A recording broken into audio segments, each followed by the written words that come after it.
Beginning with your chair free of clutter, face the slipcover in the forward-facing direction, the way it goes on the chair. Starting at the top, arrange the slipcover over the wings of the chair.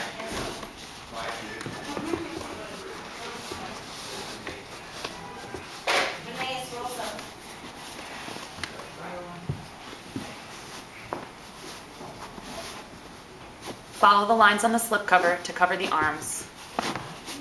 Using the natural creases created by the upholstery, tuck the slipcover into the folds to create the tight look.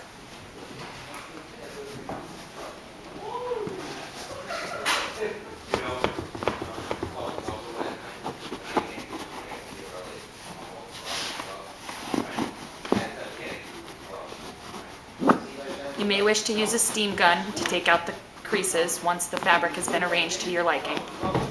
You may also find it helpful to use two people when arranging the slipcover. Adjust the fabric accordingly and enjoy your new slipcover.